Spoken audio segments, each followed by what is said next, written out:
And joining me now live, three important Democratic voices in the House: Congressman Elijah Cummings, who will be the ranking member of the Oversight and Government Reform Committee; Congressman Jason Altmire, a member of the centrist Blue Dog Coalition; and Congressman Steve Israel, the new chairman of the Democratic Congressional Campaign Committee, his first Sunday appearance. Welcome all. We want to have a free-wielding conversation. I want all of you to jump in. The only topic we won't be able to get to is football because we separated. You're from Baltimore. The stadium is one block from your district. That's right. That's Pittsburgh, right. the Steelers are in your district, That's right? And Congressman Israel, you're agnostic. You told me you're agnostic, so you won't pick a side. I'm partisan about baseball. I'm partisan about the Mets and Yankees. Right. But let's get serious about what Congressman Issa was saying. You're going to be the top Democrat going toe-to-toe with him. This is your only appearance on Sunday morning. What do you think about what he said, and what's your approach? What is going to be your approach on that panel? I think as I listened to Mr. Issa, I couldn't help but think about the fact that he's called this president the most corrupt in history. And basically what he started with, he's supposed to, and keep in mind, Issa will have subpoena power to subpoena almost anybody he wants to. Mm-hmm. And that's a problem when you come to these conclusions before you even bring people in. Mm-hmm. I think I sat on this committee for 14 years, and I watched what happened with the Clinton administration and how witnesses were dragged into depositions. People making $50,000 a year had to pay $25,000, $30,000 to hire a lawyer. I think that we've just got to have to be careful with this power. And my approach is to make sure that we have oversight and reform. That is, we spend a lot of time on oversight, but now we need to also have reform if it is appropriate. And are you going to be willing to investigate the Obama administration, even though you're a Democrat? Are you just going to protect them? Or are you going to be willing? Let me make it abundantly clear. I now sit as chairman of the Coast Guard Committee, and what we did with that committee is that we made sure that we looked for we held them to a very high standard, and now, and over the course of 2 or 3 years, we've been able to bring them, to make them an excellent organization. The same thing is going to happen here, and we did that in a bipartisan way. I'm going to do it a bipartisan way here, if Mr. Issa cooperates. Now, we can't have witch hunts. Mm-hmm. We can't have these fishing expeditions. We've got to work together, and yes, I am going to hold this administration to a very, very high standard. Okay, let's broaden the conversation. You guys, we all know, took a shellacking in November. You're going to be dealing with being in the minority.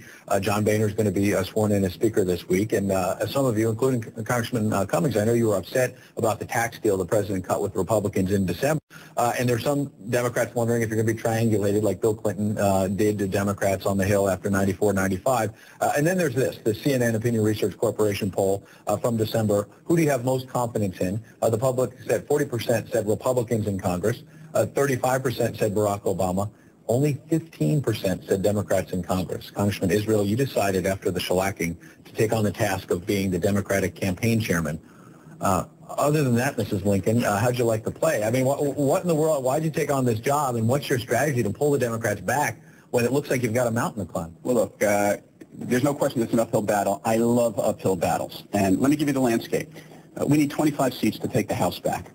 14 seats currently represented by Republicans voted for Senator Kerry for president and President Obama. 61 seats voted for President Obama.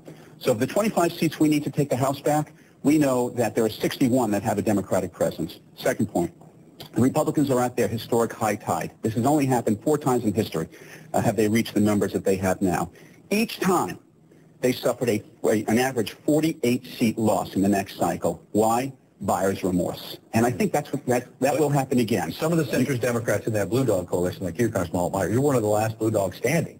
And so Bill Clinton's reaction after the 94 tsunami was to move to the center. And in his State of the Union in 95, he did that.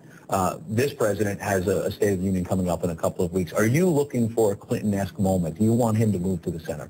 I think what the president did on the tax cut compromise with the Senate and Republicans in the House, I think is a model for what he should do moving forward. I know we have a difference of opinion among the Democrats at this table on that issue, but I think given the results of the election, we lost 63 seats. We lost Middle America. We got shellacked in Pennsylvania, in Ohio, in New York, in Illinois, in Michigan. What do you do about that? We know that. Well, we have to look at the world as it is. The Republicans have taken control in the House, and there is certainly a threat that they may overreach and make the same mistakes that previous leaderships have made, both Republicans and Democrats. You didn't like the tax deal, so I didn't like the tax deal, but I'm glad the president was able to achieve what he was able to achieve. The people in my district are happy about the fact that unemployment insurance passed. They are happy about the FICA reduction. So all of that is good.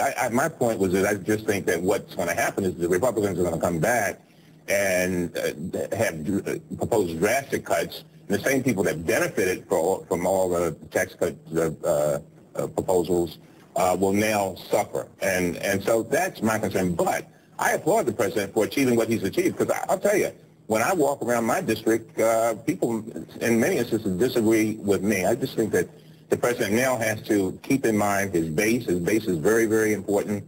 But the base is unhappy in some way. The base is unhappy, but I think the president's theory is that he's going to do some things for the base. I think the base felt pretty good about some of the things that he was able to accomplish at the end of this session. Again, and I realize that the president has got to appeal to districts like my friends, and he's got to get the independence. And I think he went a long way towards doing that. So it's going to be, he's got a balancing act here to do. But one thing is for sure, at the end, when all the dust settles, I think it'll be very clear that this president has accomplished more than any president in the last 50 or 60 years. Let's hold it right there. We've got a quick break. We've got a lot more ground to cover with these three important Democrats. We'll do it right on the other side of the break. Let me just pick up where we were with Congressman Cummings. E.J. Dionne in the Washington Post had an interesting column just a couple of days ago where he talked about some Democratic rank and file being disappointed in the president. He said, quote, "Too often the White House has been caught whining about its progressive critics. The president's aides act as if whatever Obama happens to decide is the only sensible and realistic thing to do. For the left to ask Obama to be bolder and testing the limits of the possible means it is doing its job of pushing the president to do more and to do it faster. Conservatives have mastered this approach. Why can't liberals do the same?" Congressman Israel, what do you say to that? Ed, look, I don't care if you are a progressive voter in Elijah's district, a more conservative voter in Jason's district, a moderate voter in your hometown of Deer Park, which I represent. You represent? The American people expect us to focus on three things: create jobs, strengthen the middle class, reduce the debt. And that's what we need to do. And we're willing to work with Republicans to achieve those goals. The problem is that the Republicans have not set the right stage just since the election. They talk about, instead of talking about creating jobs, what do? They're trying to create a full employment act for stenographers and private investigators by saying on day one they're going to start investigating. They're talking about wasting time repealing health care when they know that the Senate and the administration won't go along with it. Don't waste time. Create jobs. Let's talk about some of the people they've put in charge over the next 2 years. You can talk about our leadership, but let's talk about their leadership. They talk about cutting spending. Who did they appoint as chairman of the House Appropriations Committee? A congressman who is known widely on Capitol Hill as the Prince of Pork. Who did they appoint as chairman of the House Financial Services Committee? A congressman who said that the job of Congress is not to regulate banks, but to serve banks. And so we will work with members who reflect our priorities in strengthening the middle class and creating jobs and reducing debt and deficits, but we got to have somebody to work with who reflects those priorities. Debt and deficits, some of the Blue Dogs talk about all the time, but right after the election where the voters were saying stop spending money, Washington, $800, $900 billion tax deal that you supported. That costs a lot of money. Well, given that we're in a very weak recovery from a very deep recession, I think the worst possible thing we could have done at that time was to increase taxes for anybody in the economy. The next presidential election is going to be all about those tax cuts, and the American people's voice is going to be heard.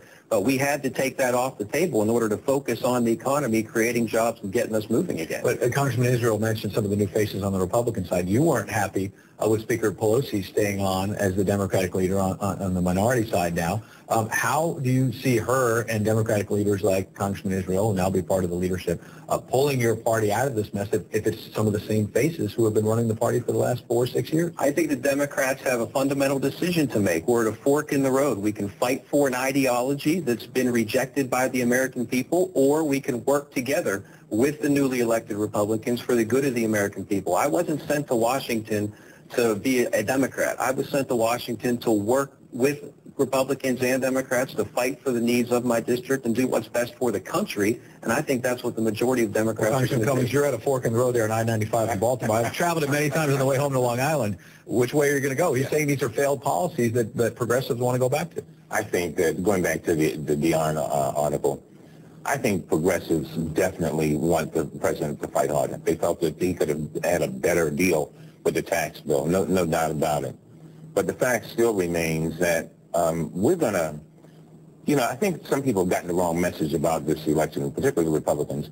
I think what the electorate was saying is they want us to work together. They want us to work with Republicans when we can to try to make their lives better. They want government to work for them, not against them. And I think that there will be maybe some things that we can work together on. But again, they got to come halfway. Now, you got to remember, they've been on the sidelines throwing spitballs saying no, no, no, no, no, no, no. Sure, but then and now they've got to do something. But Congressman, then the president tried to work with Republicans in December to do something, and you opposed the tax bill. You didn't want him to work with Republicans. So which one is it? Well, let me be clear. I opposed the tax bill because I saw what was coming up this year. As I said before, I do believe that we will pay dearly for that tax bill. On the other hand, going back to what my friend just said, I believe that there will be some stimulative effect with regard to particularly those middle-class tax cuts and the FICA holiday and also, and yes, I think those things will have some, and I think that the president is betting on the economy being much better by the time 2012 comes around. I hope so. Congressman Israel, when I was in Hawaii with covering the president, Bill Burton, one of his staffers, said among his reading list, one of the books was Role of a Lifetime by Luke Cannon, a biography of Ronald Reagan. Does that send shivers up your spine as a Democratic leader that maybe he's going to be triangulating and taking some of the Reagan playbook? Are you concerned? No, not at all. First of all, I love history, and we ought to read as much as we can. That's fine. It informs how we proceed.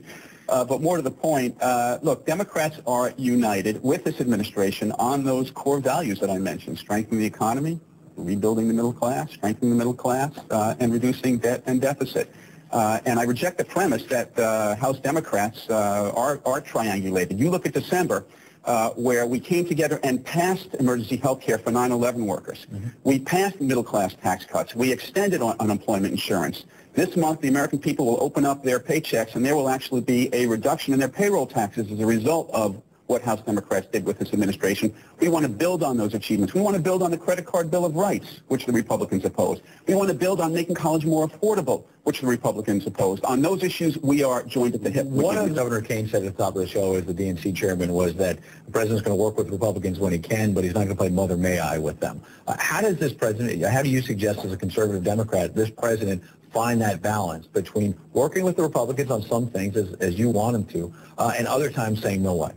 Well, again, I think the lame duck is a good model to look at. Now, the Democrats were still in control of the House at that time, but if you look at the compromises that were made, we moved forward in a way that was bipartisan, something that was lacking in previous Congresses, not just the Democratic-run Congresses. I'm optimistic that the president is going to find a way to navigate through a Democratic Senate, a Republican House. He's in the White House. We have to find a way to get it done. And are you going to be able to get that done, Congressman Cummings, when you've got a Senate that is more divided than it was just a couple months ago? I can't speak for the Senate. I can tell you, though. I mean, that's it's a strange place sometimes. It's a strange place. But the fact is that I think when all the dust settles, and again, we will have achieved a lot. I may not agree with everything the president does, but the fact is that I know that he will do, and he's acting in the best interest of our country. And I think he'll do a great job. Do a great job. Representing their cities. We had Baltimore, we had Pittsburgh, Long Island, New York, my home. Say hi to my people there on West 12th Street. Appreciate it, Congressman. Happy New Year to all. Happy New Year to you.